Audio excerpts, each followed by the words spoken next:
Transform your life in 6 months. The power habits you need. What if I told you that in just 6 months, you could go from ordinary to unstoppable? Would you believe me? Some people always win, no matter the odds. Others remain stuck, invisible, forgotten. It's not about luck or talent. It's about the habits they adopt and the ones they destroy. Napoleon Bonaparte was just another soldier until he mastered the art of strategy and seized an empire. David Goggins was overweight, stuck in a dead-end job, until he built a mindset so unbreakable even the Navy SEALs couldn't break him. These men didn't wait for change, they built it. The question is, will you? If you're ready to eliminate weak habits and forge the ones that create true power, stay with me. The next 6 months could change everything. The foundation of power. Dominate your life in just 6 months. 6 months. That's all it takes. Not to become average, not to be better, but to build an unshakable foundation of power, one that separates you from the weak, the uncertain, the ones who hesitate while others conquer. The truth is, those who rule don't wait for opportunities. They create them. They move with precision, while the rest waste time chasing distractions. Marcus Aurelius understood this. As Rome stood on the brink of collapse, surrounded by war and betrayal, he didn't break. He built his inner citadel, a mind fortified against chaos, emotions sharpened into weapons, control over himself so absolute that no external force could shake him. Because if you can't master yourself, you will never master the world. Power isn't given, it's taken. And these 7 habits will make you unstoppable. 1. Extreme ownership. Seizing absolute control over your life. Most people go through life like passengers in their own car, blaming traffic, the weather, and other drivers for why they're not where they want to be. But the ones who actually get somewhere, they grip the wheel. They take full responsibility for every turn, every detour, and every missed exit. Jocko Willink, a former Navy SEAL commander, learned this lesson on the battlefield. One night in Iraq, during a chaotic firefight, everything went wrong. Miscommunication, friendly fire, a situation that could have ended in disaster. In the aftermath, his team expected him to point fingers, to blame faulty intel, bad luck, or someone else's mistake. Instead, he did something that shocked them all. He stood in front of his men and said, "This was my fault." No excuses, no deflection. He owned everything. And that moment cemented his leadership, earning the respect and loyalty of his team like nothing else could. This is extreme ownership, a mindset that separates the weak from the powerful. It means you stop blaming the economy, your childhood, your boss, or anyone else for your situation. Because the moment you push responsibility onto something external, you surrender control. Want to change your life in 6 months? Start by taking responsibility for every part of it. Your finances, your fault, your relationships, your responsibility, your failures, yours to fix. Here's how you apply it. Write down every problem in your life right now, not just the easy ones, everything. Then ask yourself one question. What can I do about this? The weak say, it's not fair. The powerful say, how do I fix it? 6 months from now, you'll either be in the same place or far ahead. And the difference starts with one decision. Own everything. 2. Strategic disappearance. The power of vanishing at the right time. Most people think power is about being seen, about making noise, about always being in the spotlight. But real power, it's in the gaps, in the mystery, in knowing when to be present and when to disappear. Robert Greene calls this use absence to increase respect in the 48 Laws of Power. And history proves him right. Take Napoleon Bonaparte. He was a master of strategy, not just on the battlefield, but in how he managed people. At times, he would deliberately withdraw from public view, refusing to engage in unnecessary battles, physical or verbal. And what happened? His absence created anticipation. His enemies became uncertain. His allies valued him more. The same applies in everyday life. The more available you are, the more people take you for granted. They assume you'll always be there, always accessible, and in that familiarity, your presence loses weight. But when you disappear strategically, something changes. People wonder where you are. They start thinking about you more. Your absence speaks louder than your presence ever could. This isn't about playing childish games. It's about understanding the psychology of scarcity. When something is always available, it's overlooked. When it's rare, it's valued. So how do you apply this? Step 1. Identify the areas where you're overexposed: social circles, work, even social media. Step 2. Pull back, create space. Let people feel your absence. Step 3. Use this time to sharpen your skills, improve yourself, and return as a stronger version of who you were. Weak people crave constant attention. The powerful, they make people earn their presence. In the next 6 months, don't just exist. Become a force that is noticed even when you're not there. 3. Emotional mastery. Control your emotions, control the game. Most people are slaves to their emotions. They react, they explode in anger, they let fear dictate their choices, and that's exactly why they never win.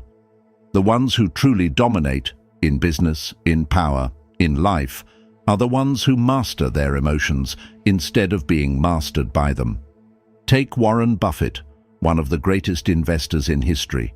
He doesn't just understand money, he understands human nature. Markets crash, people panic. But Buffett, he remains calm, methodical, unshaken. While others make impulsive decisions out of fear, he waits, he observes, and then he makes his move. That's how he built an empire. Because the moment you lose control of your emotions, you lose control of the game. Think about it. A heated argument, one reckless outburst, and you destroy years of credibility. A financial setback, you panic, make desperate moves, and dig yourself deeper. Someone insults you, you react instantly, playing right into their hands. The weak let emotions drive their actions. The powerful pause, assess, and act with precision. So, how do you apply this? Use the 10-second rule.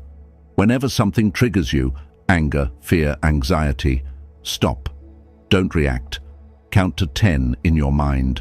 Give yourself space.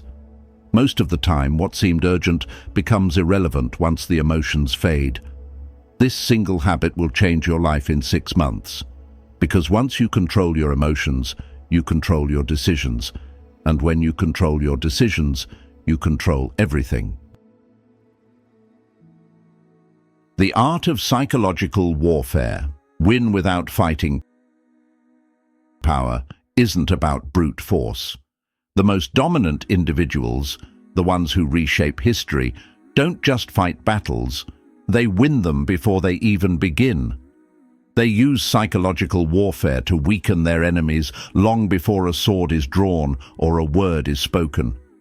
No one mastered this better than Julius Caesar. When he marched toward Rome with his army, he wasn't just fighting with weapons, he was fighting with perception. His enemies feared him. His allies doubted him. But instead of engaging in an open war, Caesar manipulated emotions, controlled narratives, and made himself seem inevitable. He turned former enemies into loyal followers, making them believe that resisting him was pointless. When the dust settled, he had taken Rome without a single major battle. That's the true power of psychological warfare. It's about controlling how others think and react, without them realizing they're being controlled. But Julius Caesar isn't the only one who used this strategy. Steve Jobs did it in boardrooms just as effectively. While others debated, panicked, and talked over each other in meetings, Jobs mastered the art of strategic silence. He would listen, letting his competitors or colleagues reveal their thoughts, their fears, their weaknesses.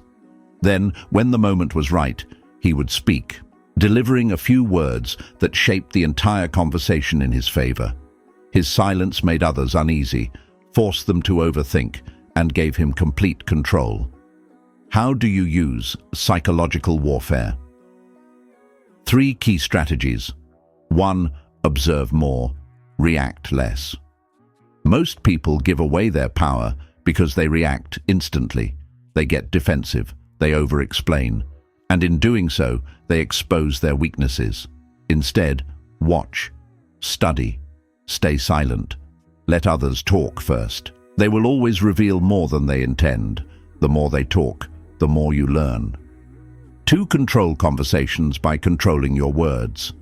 The person who speaks the least in a negotiation often holds the most power.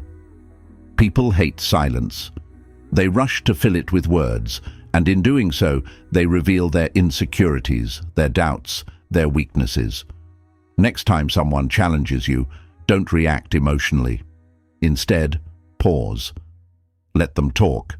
Let them reveal their hand, then respond with precision, not emotion. 3. Use strategic silence. Julius Caesar didn't respond to every insult. Steve Jobs didn't speak unless it was necessary. Both understood that silence is a weapon.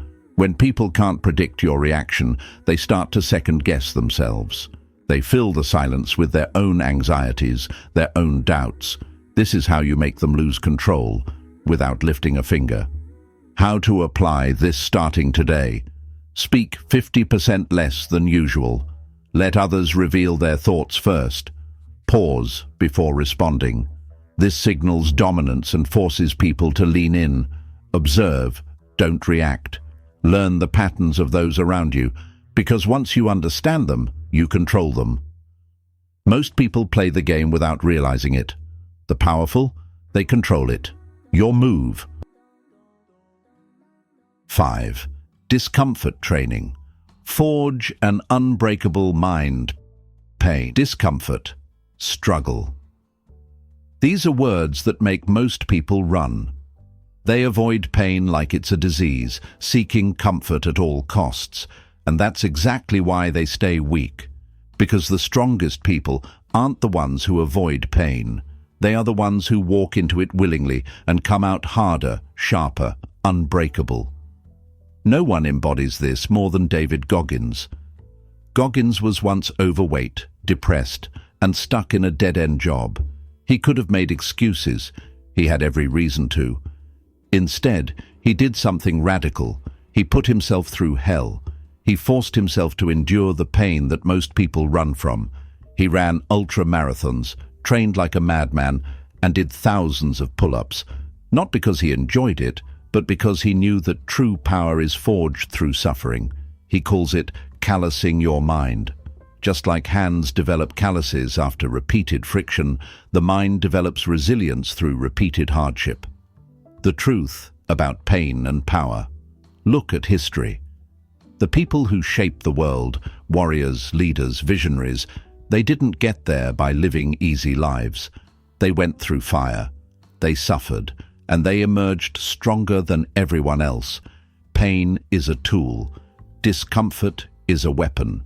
The more suffering you can endure, the less that life can break you. How to apply this in the next 6 months? Cold showers. Start your day with discomfort.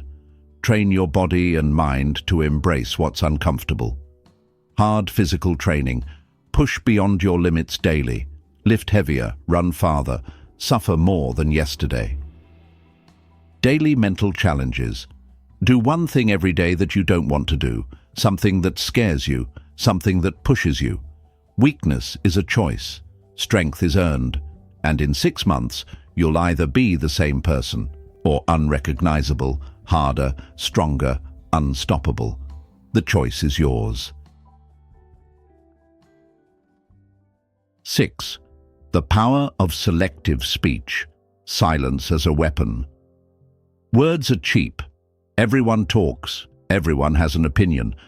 But the most powerful people in history understood a simple truth. The less you speak, the more weight your words carry. Marcus Aurelius, one of the greatest Stoic emperors of Rome, mastered this principle. He ruled during some of the most challenging times in Roman history, yet he never reacted emotionally, never wasted words. His philosophy: only speak when necessary, and when you do, say less than expected. Because silence makes people uneasy. It forces them to wonder what you're thinking, what you know, and what you're planning. The psychology of silence. Most people speak to fill space, to ease their insecurities, to feel important. But in doing so, they give away their thoughts, their weaknesses, their emotions. The more you talk, the more predictable you become. And the predictable are easy to control. But when you are selective with your words, when you don't immediately respond, when you observe instead of react, people start to second-guess themselves. They lean in when you finally decide to speak. That's power. How to apply this in the next 6 months. Speak 50% less than you normally do. The next time you're in a conversation, resist the urge to fill every silence. Let the other person talk. Let them reveal themselves first. Master the strategic pause. Before responding to a question, pause, even if only for a second. This signals control, confidence, and makes your words more deliberate. Observe before you engage. The most dangerous man in the room is not the one speaking the loudest. It's the one listening, calculating, and waiting for the right moment to strike. In a world full of noise, those who speak the least hold the most power. Use silence wisely, and in 6 months, you'll notice something strange. People will start listening when you do speak. 7. The 5 a.m. rule. Wake up before the world and take control. Powerful people don't wake up early for productivity. They wake up early to dominate. While others are still lost in dreams, they are strategizing. While most people wake up reacting to alarms, notifications, and obligations, the powerful wake up with a plan. This is not about having a miracle morning or simply being more productive. This is about creating an unfair advantage over everyone else. The 5 a.m. rule, popularized by Robin Sharma, isn't just about waking up early. It's about controlling the battlefield before your opponents even step onto it. Tim Cook, CEO of Apple, is up by 4:30 a.m. Dwayne "The Rock" Johnson trains before 5 a.m. These men are not just morning people. They use the early hours to ensure they are always 3 steps ahead. Why waking up early is a power move. Most people start their day reacting to emails, news, notifications, and distractions. They wake up already behind. But when you own the first hours of the day, you enter the world calm, focused, and in control. Waking up before the world does something psychological. It shifts your identity. You are no longer one of the masses. You are the one preparing while they sleep. This builds an undeniable sense of superiority, not over others, but over your former self. How to weaponize this habit in the next 6 months. Wake up 2 hours earlier than usual. It will be brutal at first. That's the point. Create a ritual of control. The first hour should be physical training, your body. The second should be mental sharpening, reading, journaling, strategy. Cut out distractions. No phone, no news, no social media. Make the first 2 hours of your day a fortress. While the world sleeps, you prepare. While they waste time, you execute. Do this for 6 months and watch as people wonder why you suddenly seem untouchable. Now, You have the blueprint. 7 habits, 6 months, a complete transformation. But here's the truth. Most people will do nothing with this information. They'll watch, they'll feel inspired, and then they'll go right back to their old routines. 6 months from now, they'll still be making the same excuses, still stuck in the same place. But you're not most people. Because power isn't something you wait for, it's something you take. Let's recap the 7 power habits that will separate you from the weak. 1. Extreme ownership. No excuses, no blame, just action. Control your life, or be controlled. 2. Strategic disappearance. Make yourself scarce, create demand, become an enigma. 3. Emotional mastery. Control your emotions, or they will control you. Power comes from discipline, not impulse. 4. Psychological warfare. Win before the battle begins. Influence perception, control outcomes. 5. Discomfort training. Strength is built in suffering. If you avoid pain, you avoid power. 6. Selective speech. Say less, observe more. Silence makes people uneasy. Use it. 7. The 5 a.m. rule. Rise before the world, strategize while they sleep, dominate before they wake. Now ask yourself, where will you be in 6 months? Ahead of the pack, sharper, stronger, untouchable? Or exactly where you are right now, watching others rise while you stay the same? The choice is simple. Act now, or stay stagnant. But if you're here, if you've made it this far, then you're not looking for average. You don't just want to improve, you want to dominate. If you're serious about taking this to the next level, here's your first move. Drop a comment below. I choose power. Declare it. Own it. Let this be the moment you take control. And if you're ready to go even further, to learn how to make others respect you instantly, watch the next video now. Because once you master respect, you master everything